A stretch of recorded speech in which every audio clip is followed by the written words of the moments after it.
Hello, this is Imari, and today I'm going to talk about the behavior of gases. This is chapter 14 in high school chemistry Pearson textbook. I'm about part 1, which is properties of gases in this particular PowerPoint presentation. And first, processes. What are gases? We know that gases are state of matter. They have no fixed shape, no volume. They have no, they do have weight and they do take up space though.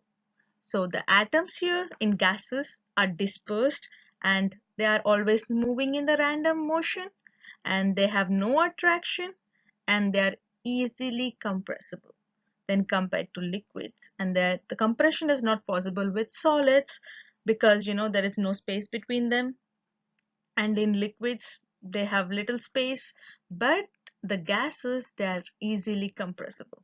So what is compressibility means? Compressibility is nothing but you're applying pressure so that the molecules can come closer. And what compressibility is a measure of how much the volume of matter decreases under pressure. So why only gases are compressed and not solids and liquids? Because gases are the only state of matter which have space between them, which can be reduced. So the best example for this one would be airbag, because the sodium azide in the airbag is in its compressed form, and whenever there does a collision happens, it will going to expand and the airbag is going to be released so that the nitrogen is going to evolve and it's going to form the airbag and it's going to fill it up. So here the airbag, it's in the compressed state, and here after the collision the nitrogen is going to be like expanding. If you see, these two are like sodium particles and these blue ones are nitrogen, so the nitrogen is expanding. So as I mentioned, compression is applying pressure. What are the factors that are going to affect the pressure? One is the number of moles, the quantity. Next, the volume. Next, the temperature.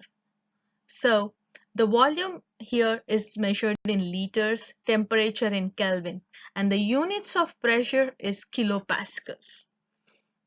You can always interchange the units, convert the liters to milliliters, kelvins to degrees Celsius, and kilopascals to joule or pascals. It's up to you, but here I'm going to talk about the volume in liters, temperature in Kelvin, and pressure in kilopascals. How the quantity is going to affect the gas pressure?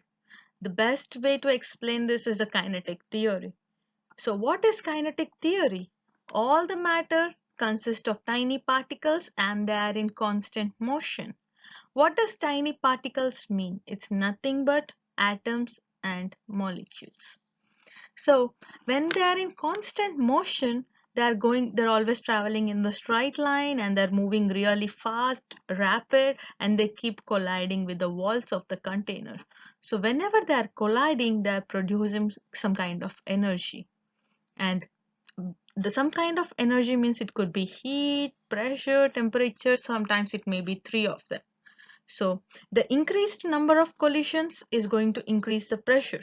If you decrease the number of collisions, the pressure is going to decrease because you're not applying the pressure. Not so when you're increasing the particles or the number of moles, there are going to be increased collisions, which in turn is going to increase the pressure. What happens if the pressure keeps increasing? Explosion. The best example for it is your bicycle tire or a car tire. If you remember, there is always a particular amount of pressure need to be filled in either bicycle tires or gas tires. What happens if you keep filling it up more than its limit? It's just going to explode. So another best example is spray containers. So whenever you have any color like spray containers, you have your main content here and there is always empty space here. The empty space is filled with the gas. So always they say that you have to shake the container in order to get the content out. Why?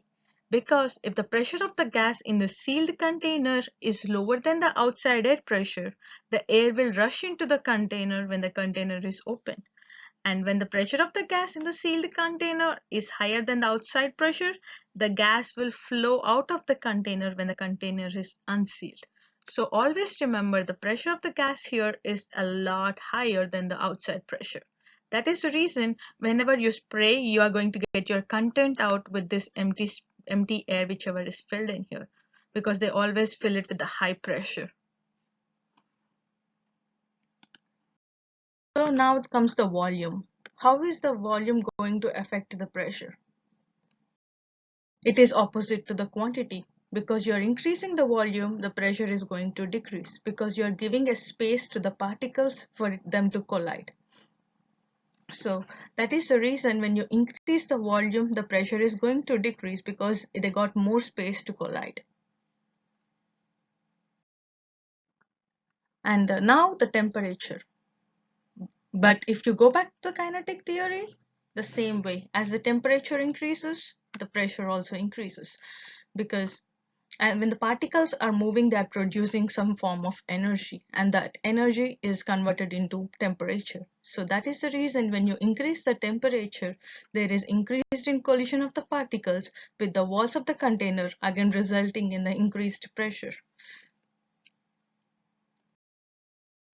So this is about the properties of the gases. In the next part, I'm going to discuss about the gas laws, which are Boyle's law, Charles' law, Gay-Lussac's law, and combined gas law. Thank you.